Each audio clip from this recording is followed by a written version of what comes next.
Good morning, good afternoon, good evening, depending on where you're watching us from. Welcome to Leadership Insights with Love J. I am Love Johnson. Today, I'm going to be sharing some insights with us, and this insight is as a result of the inspiration that came from this letter. This letter is from one of us. She's leaving us to school, and it's an appreciation letter.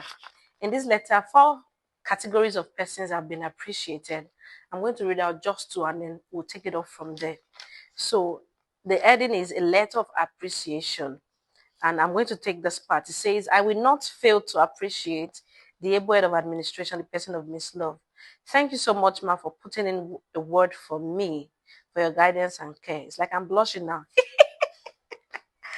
All right. Thank you, Ma, for always correcting me in love and teaching me the right values every opportunity you get. The second here is I also want to acknowledge the capable secretary, Miss Beauty, for always assisting me whenever I need help, for grooming me to be fast and effective in my job.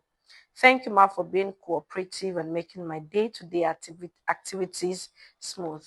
So I'm going to take it up from here. I'm going to tell us a very quick story about this young lady. So in July, we needed to, increase a number of staff. So we needed a cleaner per se. And so one of the nights I got a chat from this number. Hello, please, I need a job. And I said, okay, what's your qualification? She said SSE. And I'm like, okay, the available job for an SSE holder is a cleaning job. Would you take that? And she said yes. So I scheduled up an interview, I think the following day or some days after. And then she came. And when she came, you know, the moment she entered, I just looked at her from head to toe and I'm like, cleaner job. And she's this dressed. No. And then she opened her mouth to speak. Oh my God, she sounded so eloquent. So eloquent. I'm like, really, SSE? So we went through the interview process. I asked her to write the application. And by the time they brought the letter to me, the handwriting was looking so beautiful. Another plus for her. So I just told Miss Beauty, I said, you know what, Miss Beauty, we're employing her. I like her.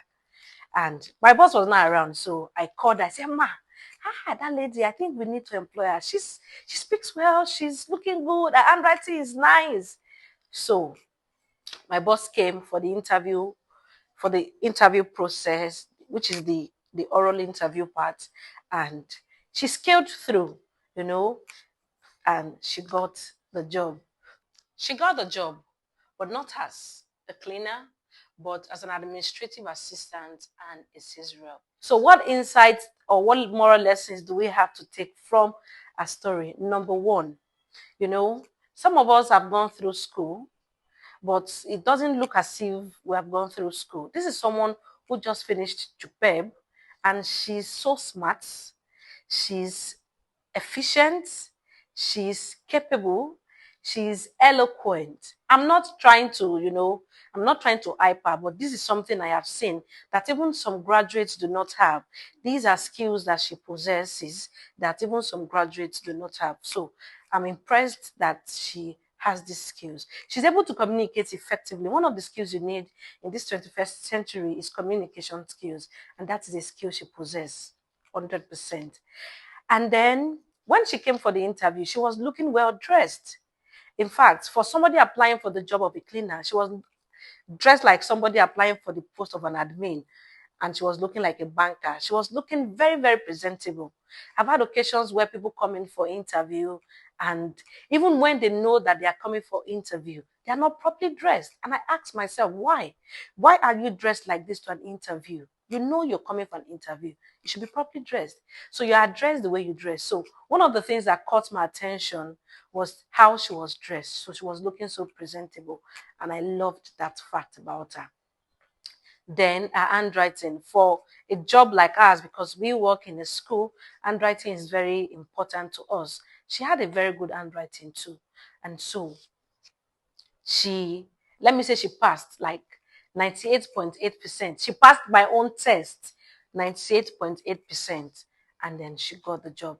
If you're out there watching this video, or you have someone out there, you can please share this video with them. Let them learn, because some persons say that experience is the best teacher. No, learn from the stories of others. When you're going for an interview, there are things you should do and things you should not do.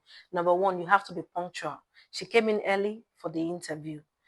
And if there is any reason for you to be late, courtesy demands that you place a call or you send a message across to your interviewers. Oh, I am sorry, kindly extend 20 minutes of grace due to this reason and due to that reason, so that you don't just keep them waiting for you.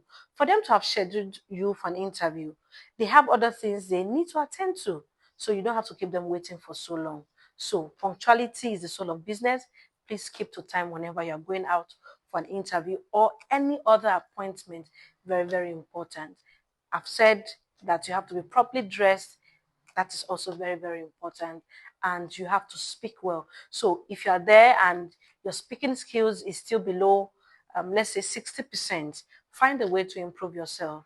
You know, keep reading, keep listening to people, and then you can develop your communication skills. In our next series, we're going to be sharing more insights, general insight about leadership, life, and how you can navigate through the complexities of life. Even in this era of social media, I remain Johnson Love, Leadership Insights with Love J. Bye-bye.